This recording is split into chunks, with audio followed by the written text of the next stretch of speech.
Hey everybody, Podvader, Jay Soderberg here, and this week Joel Sharpton and I are always listening separately.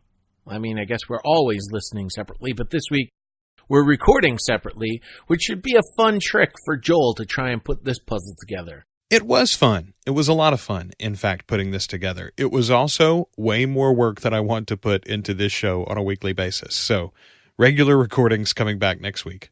But there were a couple of big stories this week that we wanted to talk about. Unfortunately, we won't have that back and forth with each other.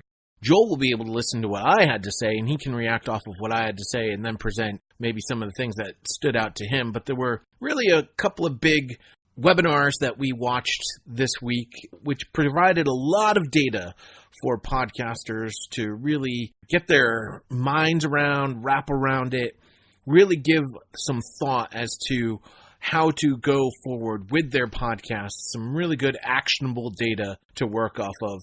And I'll start with the Infinite Dial, the folks over there at Edison Research. This webinar was presented by, my manhood crush on Tom Webster and the podcast consumer, and delivered a lot of great information that we can work off of. The two things that I noted that I thought were really stood out, and I tweeted these, that's how I know that they really stood out, was the number one activity that people are doing when they're listening to a podcast is nothing. That's right. Just like a Seinfeld episode, they're doing nothing, which I thought was very interesting because I'm never not doing nothing when I'm listening to a podcast. But the fact that that was the number one response says a lot and gives you another idea of when you're producing your content for your audience and understanding what it is that they're doing when they're listening to that content. And we'll get into some of the other things that also came up. So I was incredibly surprised to hear this statistic that the number one thing people do when listening to podcasts is nothing. However, I do want to point out, and Jay's going to get to it in a little while here, that that's only the top response. There are many other responses that people do, so I think we do need to consider that.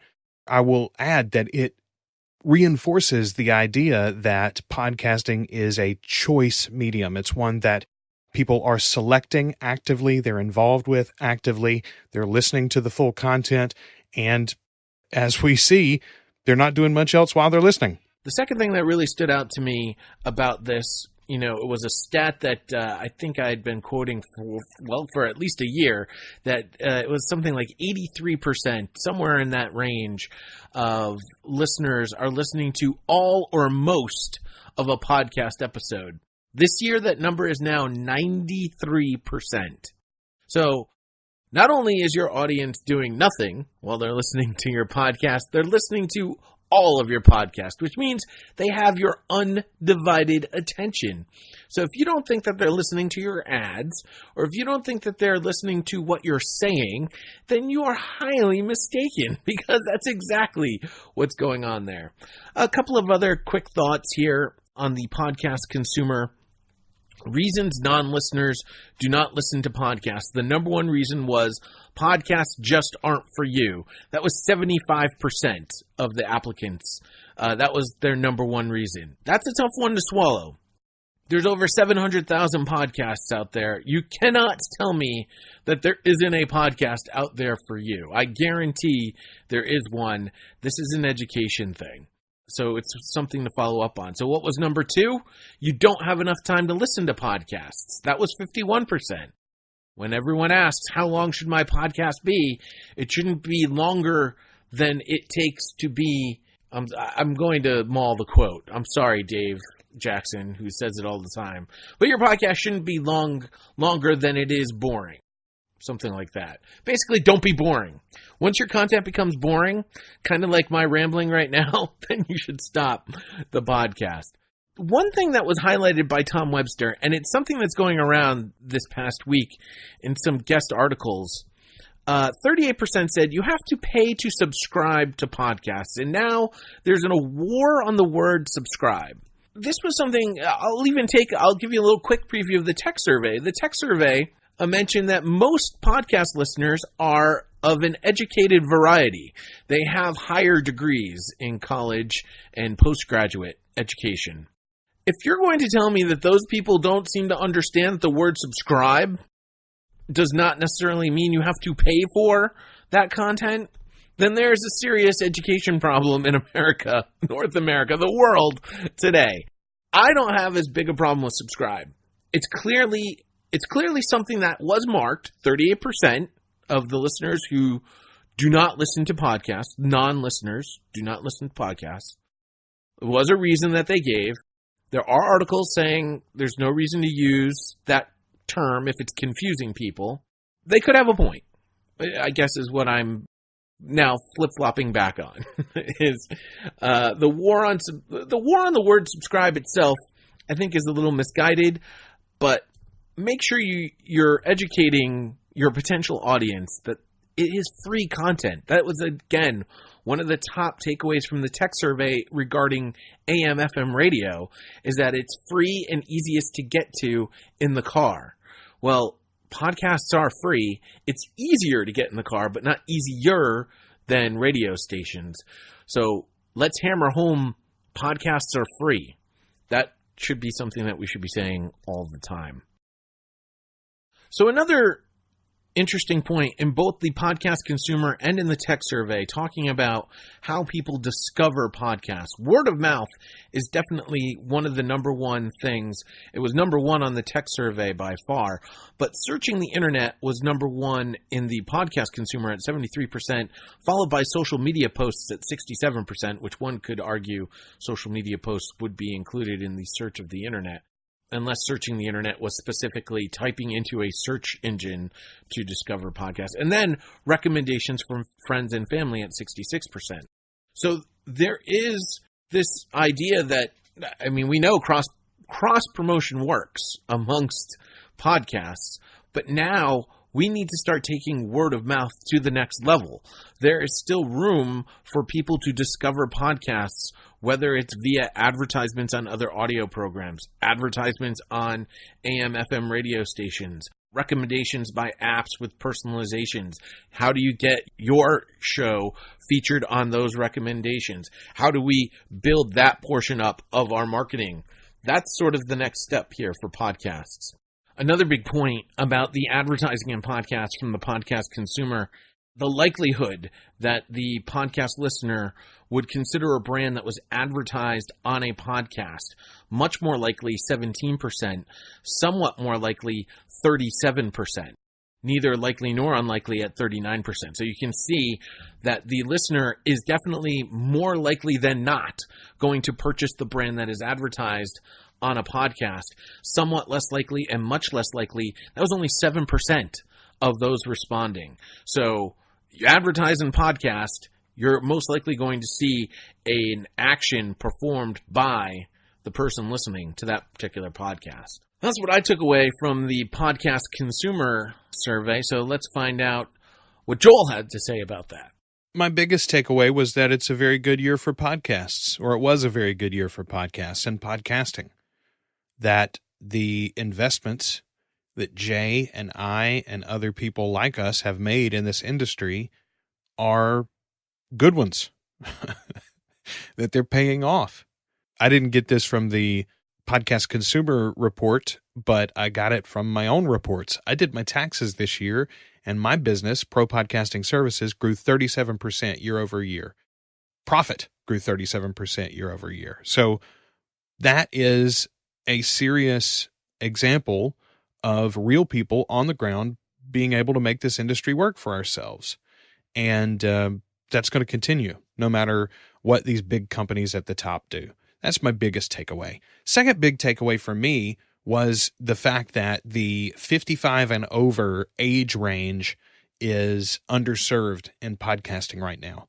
And I think just like the younger age group, 12 to 18 had previously been severely underserved. I think we fixed that in the last year and a half, 2 years, and we've seen a big spike in those numbers.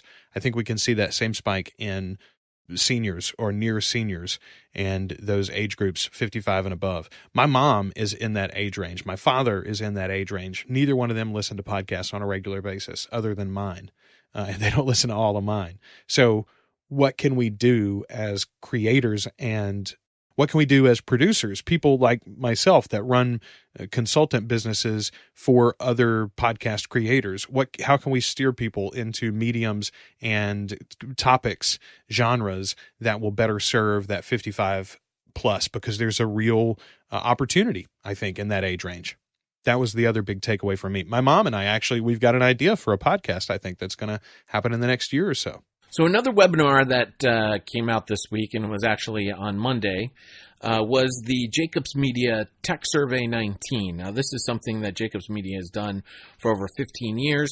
It is a survey that they can split up by radio format. It actually features respondents that are part of radio station databases, usually something that they've registered for through maybe a newsletter or something like that. 519 commercial stations, 50,652 respondents to this particular survey. So it's a nice chunk of people. But again, remember, these are the people that are most engaged with a AM or FM radio station because they've registered for whatever information they can get from their local radio station. And as I mentioned earlier, radio, their number one reason for listening to radio is it's free and it's easy, especially in the car. And it's 71% of all respondents. It's 74% of millennials. So again, millennials are going to do what comes easiest to them. That might be a little bit of a stereotype, but easiest to listen to in the car, the number one reason by a long shot. What I also thought was a little bit interesting about the particular direction of this survey this year was, again, more listeners to radio stations are streaming video than streaming audio. Perhaps that makes sense because if they're a fan of that radio station, they're of course listening to that radio station for a majority of their listening experience versus streaming audio on another device. But it is interesting that radio listener enjoys the aspects of on-demand video, but doesn't necessarily enjoy the aspects of on-demand audio, at least not at the same clip, at the same percentage. YouTube and Instagram use is showing year-to-year growth. We saw this a little bit from Edison Research as well in terms of the growing social media platforms. Instagram definitely one of them. YouTube was also on the rise. And there has been some data that's showing that one of the number one ways people were finding out about podcasts is through YouTube. And so there might be something to putting your audio on that video platform. Now, there are good ways to do that and bad ways to do that. I'm not necessarily going to get into those right here and right now. If Joel wants to tackle that, feel free, buddy. But at the same time, it is something to maybe start considering in your marketing of your podcast to find a way to create a YouTube presence. It's not necessarily going to be one of those things, I created a YouTube channel and now I'm not getting any listens to my podcast. I don't think it's going to be as easy as that, but I definitely think it's something to consider to add to some of the marketing that you're already doing, especially if you're at a point where you're looking to grow your audience even more and you've done all of the standard things in terms of your social media platform, your website, et cetera, et cetera, et cetera. Pandora listening is definitely something that we've seen in multiple surveys is definitely dropping. It was at 43% in the tech survey back in 2016. It's now down to 30% in 2019. The rise of Spotify is definitely something that's taking a chunk out of that. So that's going to be interesting to see how quickly Pandora can get their podcasting initiative going to start competing a little bit more with what Spotify is offering. And it might be a little too little too late, but at some point you do kind of have to plug the holes and get things moving. The Sirius XM Pandora merger, hopefully we can see some movement there a little bit quicker. Smart speakers is leading to more AM FM radio listening, and I thought that was interesting as this came out of the tech survey, again with radio listeners, that smart speakers is also leading to more podcast listening. And it comes down to, I think, competition. If you have an audio listening device and you have many different options, this was something that comes up a little bit later when it comes to connected cars. If there's more competition on what's easy to listen to on that particular device, then your content is going to be matched to that of a commercial radio station or something commercially produced at a high level. So remember that as you're creating your content and you're creating your podcast to be featured on a smart speaker, to be featured in a car dashboard. Your competition isn't just the other podcast. Your competition is all the things that people can listen to on those particular devices. The number one reason for listening to less radio is that there are more options for those people to be listening to other audio type things. Podcasts specifically was number 17 reason, with 16% of the people responding that podcasts were the reason they were listening to less radio.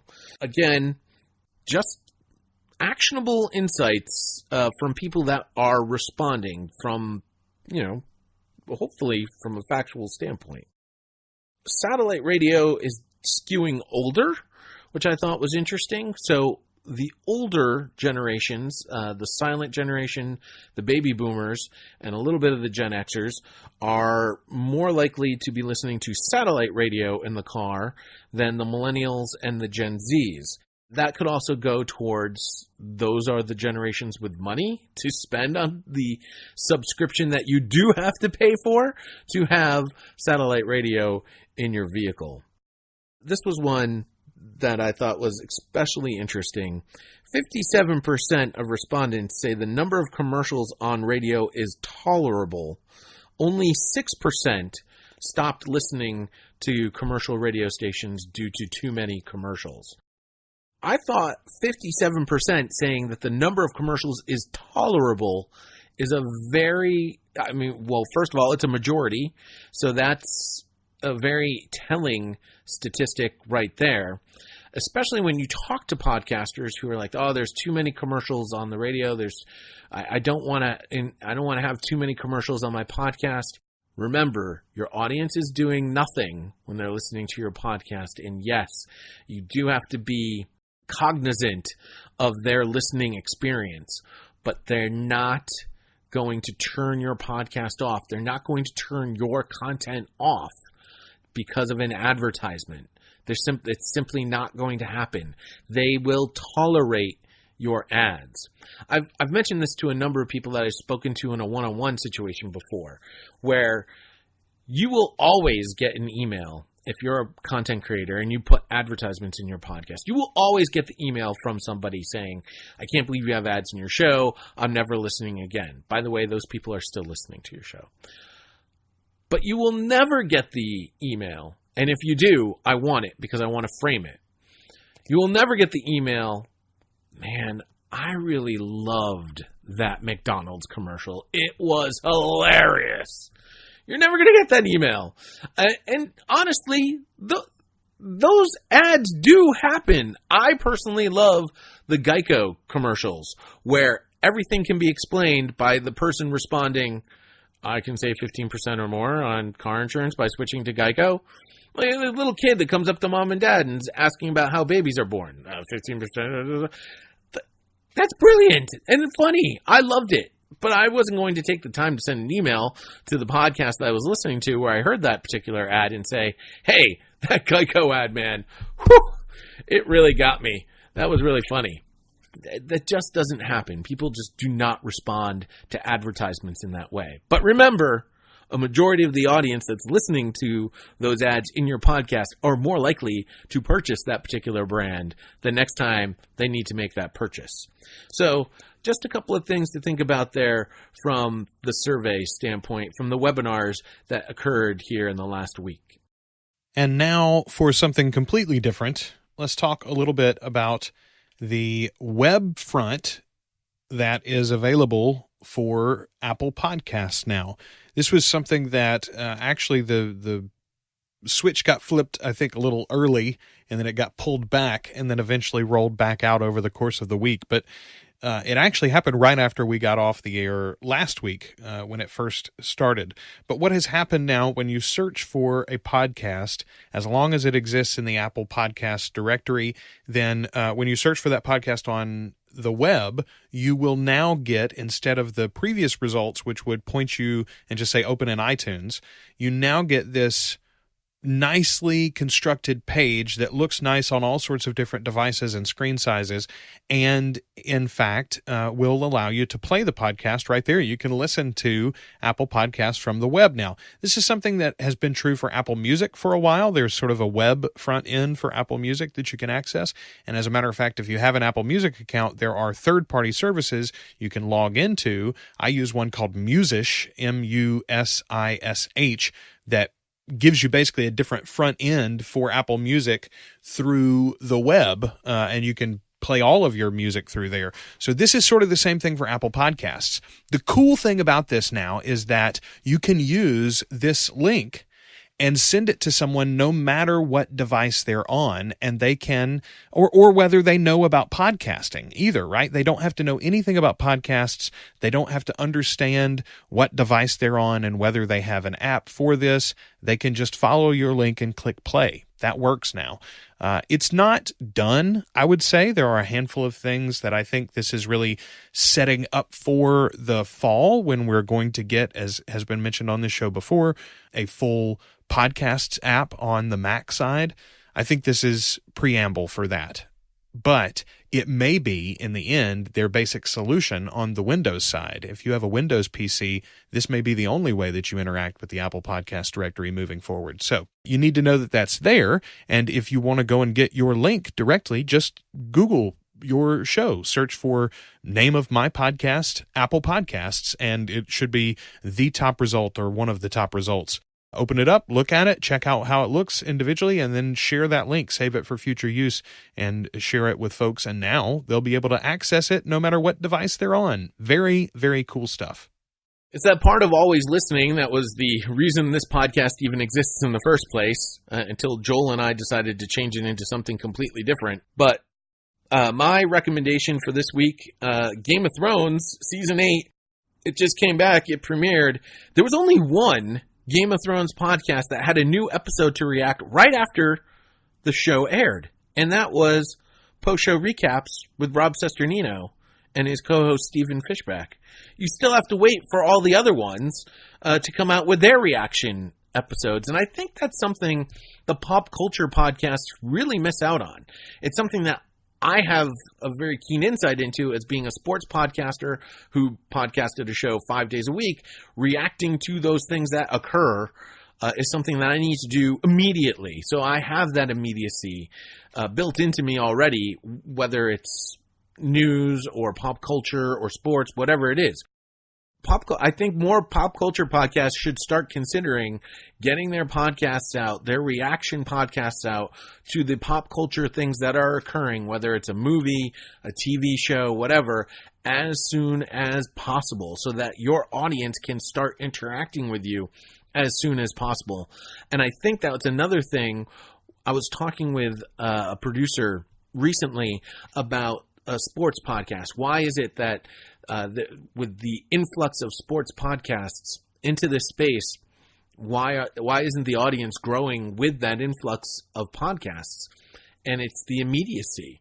I can go on to Twitter and immediately react to something that's happening right at the second that it's happening and get huge interaction from an audience.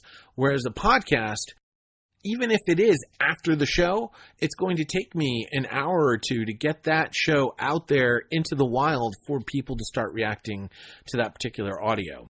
Again, it might not be in your best interests to do something immediately after that television show has aired, but at the same time, when I was looking for Game of Thrones podcasts to listen to, and I love a lot of Game of Thrones podcasts. Not only do I listen to Rob from Post-Show Recaps, but I also love the Jay and Jack Network. They have a Game of Thrones podcast. I also love the Fansided Network. They have a couple of different Game of Thrones podcasts. And even the big companies, Entertainment Weekly, have a Game of Thrones podcast and didn't have an episode right after. The Ringer has a Game of Thrones podcast and didn't have an episode right after the TV show aired. So these are things that I think as a podcaster, even if you're in a pop culture standpoint, need to start considering when to put more and more content out. First of all, let me throw in my own Game of Thrones suggestion. I listen to a show called Out West from the Outline Network, which is about Westworld theories. However, they just did a special episode, and I think there's going to be more across the 8th season of Game of Thrones. They did a special episode talking about Game of Thrones theories called Out Westeros was the name of it, and that just came out the other day. So let me throw that suggestion in there. The podcast, though, that I am currently listening to this week is She Podcasts from Elsie Escobar and Jessica Kupferman. And it's not all ladies. It's edited and produced by my buddy John Buchanan, another member of the Podcast Editors Group on Facebook. He's a great guy, a very good editor. It's a great show. It's a great podcast, particularly if you're a woman in our industry. I think that that's a resource that you would find a lot out of. But the reason why I am mentioning them today in particular is because of this article that's going to be linked in the show notes from Podcast Business Journal. She did it. She Podcasts Live, the first female-only podcasting experience, or woman's first podcasting experience, is a go. They've raised more than $25,000 so far. As a matter of fact, the total as of April 16th was $38,737. She Podcast is an online Facebook community, over 12,000 members. That is women only. The Women's Podcasting Conference. It's going to be a women-first podcasting conference, I should say, because as Dave Jackson has mentioned, and I've heard Elsie say too, men are invited. We are welcome to attend, and I'm going to try to attend myself possibly. I've got some family stuff coming up at that same time, a wedding that I'm supposed to attend, so I'm not positive that I'm going to be able to make this first one. The event is going to be held October 11th, 12th, and 13th in the Atlanta Marriott Marquis in Atlanta, Georgia. The Kickstarter was funded. They didn't even mention any sponsors or any venue. They didn't mention the speakers. It was just about the event itself and the two ladies behind it. I think that's what really brought this.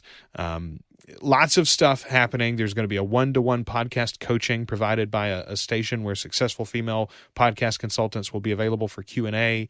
There's going to be a program called Pitch Your Pants Off, where attendees can apply to be chosen to pitch their show to podcast advertising agencies. They also plan on having a ticket donation program. So even if you can't attend, or if you want to attend, but you also want to potentially contribute so that someone else can attend as well that might not be able to otherwise, that is a possibility too. Elsie Escobar says that this event and even this community are an example of the type of impact podcasters can make when we reach out and make our voices heard.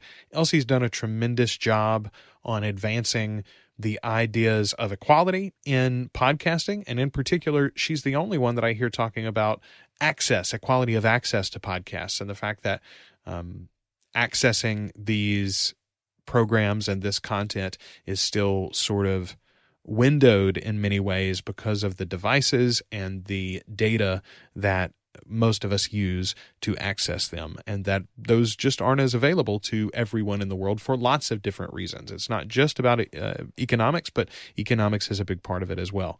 So you can get all of the information at shepodcasts.com/live. There's a link in the show notes as well for this. And I think the early bird tickets will be over as this episode is going out to you, but the prices are still very low in comparison to other podcasting events, and I do think this is going to offer a particularly unique take on this industry and medium. Especially if you're a woman podcaster, if you're a female or female identifying podcaster, I would strongly suggest you try to attend this. But even as a man, if you're interested in these concepts of equality, of strengthening female voices in our space and expanding their access to the technology and the know-how to use that technology to spread their voices, I think that it would be a strong thing for you to consider as well. Congratulations to Elsie and Jessica, two great people that do a lot of good for this industry. So I'm very glad for them, and I'm excited for this community to grow. There is my currently listening. All of the links for that and more are in the show notes. Jay, where can they find you?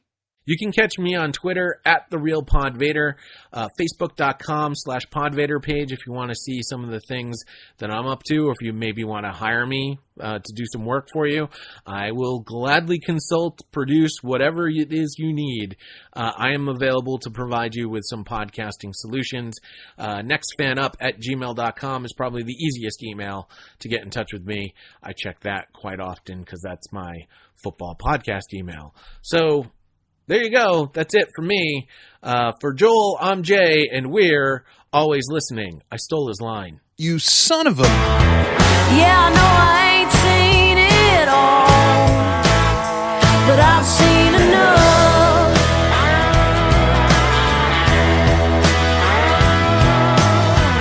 Yeah, I know I ain't seen it all, but I've seen enough. Always Listening is a proud member of the Two Guys and a Rogue network. You can find all of our past episodes, including more than 100 podcast reviews, at alwayslisteningpod.com, in Apple Podcasts, Spotify, Stitcher Radio, or anywhere you listen to podcasts. For help on your podcast, visit propodcastingservices.com. Our theme song is Enough from Bethany Rayburn. When that day comes and I stop breathing, will you bury me with my love? Will you bury me with my love? 'Cause if I never thought twice about dying, then this ain't no life at all. Honey, it ain't no life at all. Yeah, I know I ain't seen it all, but I've seen enough.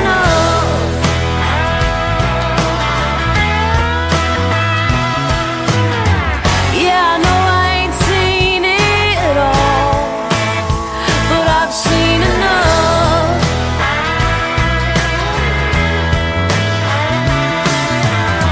Yeah, I know I ain't seen it all, but I've seen enough.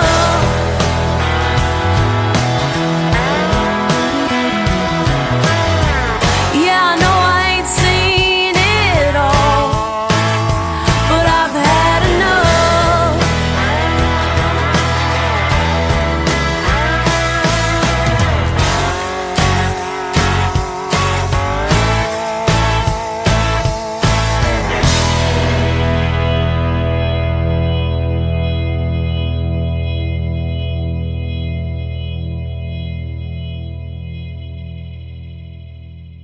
Two Guys and a Rogue. I'm one guy, I'm the other. and this is the network.